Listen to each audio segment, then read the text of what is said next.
Outsiders Anonymous by C.C.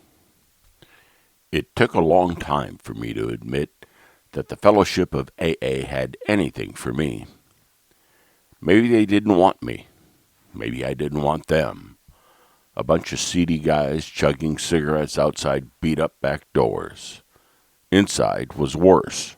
Ratty chairs and sofas, torn carpets, dog-eared books that looked and sounded like children's readers. Bad coffee guaranteed. The options black or fake creamer. When I first got sober and tried a few meetings, I would arrive at the last possible moment, walk silently past the smokers, and take a corner seat, radiating untouchability. I'd endure the Christian cant and daily mantras, waiting to hear something that related to my life. God? No. Jail? DUIs? Busted families? Lost jobs? No. The women were few, and usually deep in conversation that didn't open for me. It was all too easy to be an outsider. But I hurt, and I needed help, and I didn't yet know what that meant. When I was a kid, it wasn't okay to need help. In my family, fear and weakness were like blood to circling sharks. They attracted judgment and attack instead of concern. I learned young to mask my uncertainties and mistakes. It was better to hide or lie than to be branded a failure. I was the youngest of three, with handsome, assured parents. The world I grew up in was black or white. People were smart or stupid, successes or failures. I knew I didn't fit from the start. I was not like the rest of the family. Tall, athletic, outgoing, fun, confident. Our house was tense. My mother didn't like being home with the kids, and we knew it. Her temper was sharp and unpredictable. Dad was immersed in his job and ignored her unhappiness. When he got home, it was magically the hour of charm. With martinis in hand, their conflicts disappeared. Dad was my hero, always pushing limits, always above the rules. I loved his daring, his humor. We didn't talk about problems. My parents' bickering escalated into an explosion, usually my mother's. She'd utter a withering put-down or dissolve into tears and storm out of the room. Some time later, she'd emerge without a word, and we'd tiptoe to avoid the next rage. For me, school opened a different kind of different. Good grades were expected. If I made a mistake, the teacher was likely to remark, "Your sister would have known that." But usually, I did have the answer. Too often, teachers' pet. I wasn't a popular kid. I was awkward and immature, always the last picked for teams, but confident in class. My growing sense that I was an outsider was like a seesaw. Default was flat on the ground, unpopular, and invisible. But I swooped to the top if I aced a challenge or was singled out for praise. There wasn't much in between. From anxious insecurity to above-it-all arrogance was a dizzying ride. But that's what I knew. First, an awkward kid, I became an awkward teen. I'd lurk quietly outside my parents' parties, aching to enter. One night, I forced down my first glass of wine. The heady warmth calmed the knots in my stomach, and suddenly I was giggly and talkative. After the guests left, my mother looked at me, surprised. "With a drink? You're fun." I learned to nurture myself at home with secret eating and later drinking. Mom frowned on pleasures, so I'd wait until she left the house and sneak food out of the kitchen. I found safety invisible in a corner with cookies and a book. When I went away to college, new freedom and challenges brought new pressures. I knew I'd fail the family if I wasn't the best, but I was uncertain and adrift. To numb my anxiety, I'd sneak food from the dining room and stuff myself in my room. At the same time, I knew if I gained weight, it would be obvious that something was wrong. But I so craved the comfort of eating that instead of cutting back, I taught myself to throw up. I felt a newfound power and freedom, able to eat as much as I wanted with no consequences. I thought my problems were solved. Binging and purging became my dark secret before there was a word for bulimia.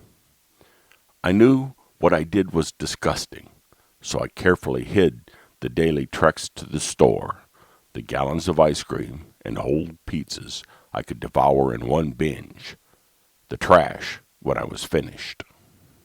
The cycle brought a calm that helped me make it through the days and nights. But what started as an escape, over time, became my prison.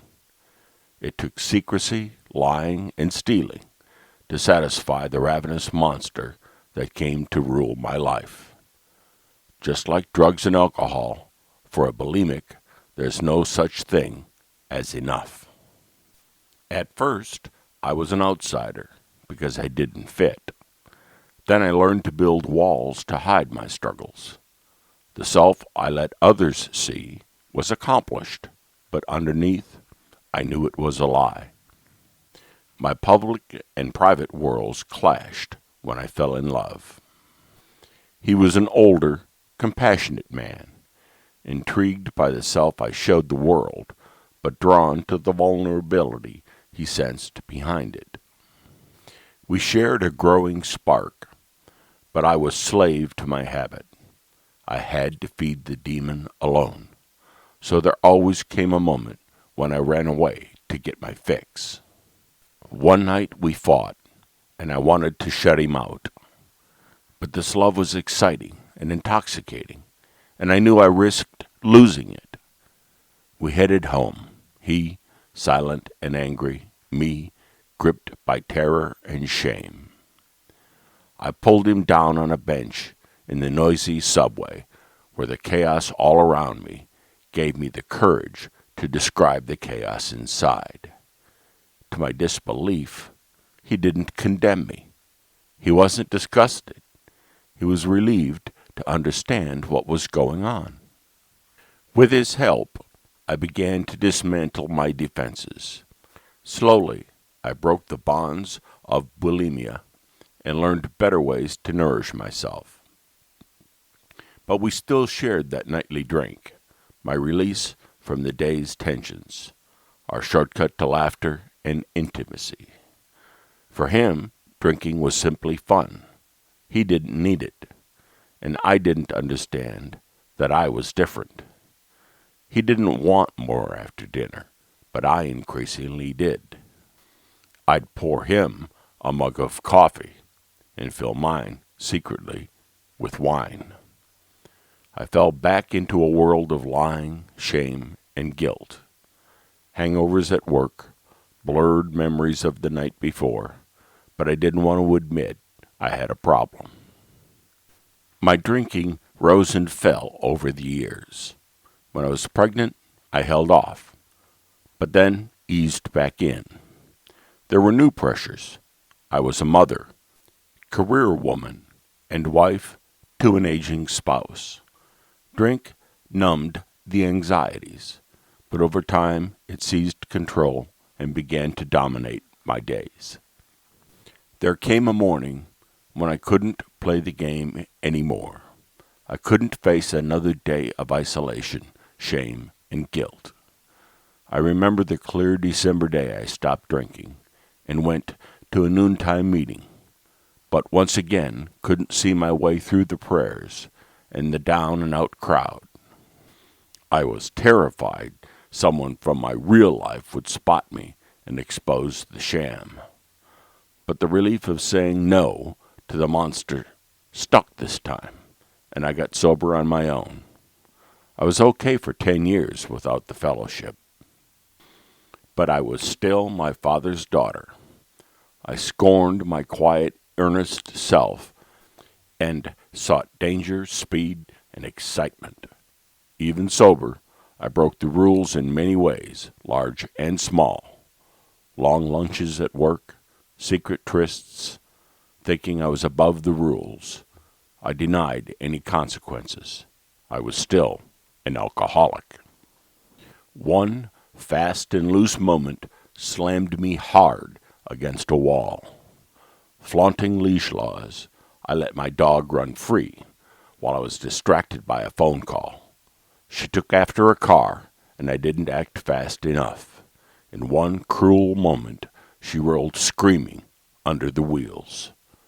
The vet couldn't save her.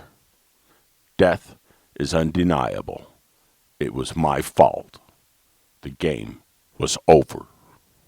That moment opened my eyes to how I still flirted with danger and denial. Yes, I was long sober, but I'd never owned up to the damage I'd done.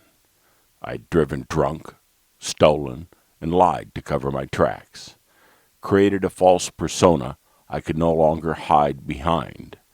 For the first time, I came face to face with my father's alcoholism and my reckless behavior. AA was a world I wasn't eager to enter, but something told me I needed to do the 12 steps and come clean. I found a meeting the next day and shook, telling the story of my dog's death and the terror that I was acting alcoholic. Instead of judgment, every face in that room showed compassion and understanding. Strangers offered a gift I'd never known. This time, I made it past the barriers and kept coming back. I found meetings that were more comfortable. I was still last to arrive and first to leave, but at a woman's meeting, the stories were more like my own. A woman who had been bulimic understood my behavior and brought me into conversations. I learned what it was to be a dry drunk. I realized meetings offered valuable insights from newcomers as well as those long sober. With each step into the fellowship, I peeled back another layer of defense. It still felt like I didn't fit. I didn't share the religion, and I didn't need meetings to stay sober. I knew it was important to get a sponsor, but didn't think I deserved one. A few women turned me down. One day I told myself I wouldn't go home without asking again, and this time I found the right match. Her approach was to read the big book together and do the steps in one weekend. A plunge without the time to resist sounded right, and it worked.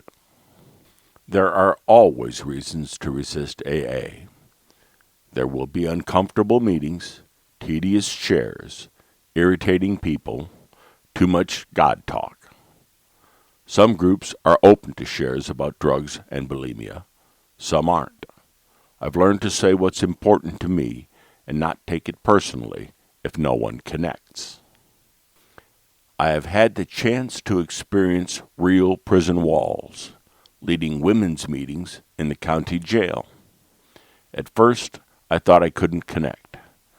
But when I bring my whole self into the room, black, white, and gray, we can simply be women together who made mistakes and have wisdom to share. What a gift it is to be like everyone else. What freedom it is to walk into a meeting with nothing to hide, nothing to be but myself, with all my stupidity and arrogance, and those demons so ready to trip me up. What pleasure it is to laugh and cry together, and open the fellowship to newcomers lurking in the corner. It's been a long road for this stubborn and recovering outsider. About the author, CC.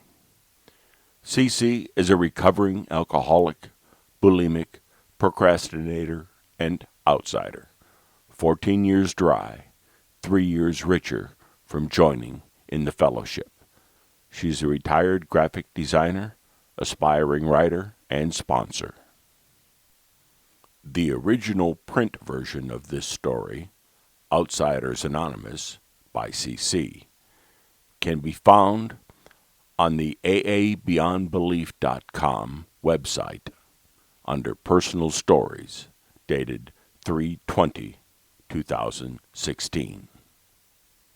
The audio narration was produced on December 15, 2016.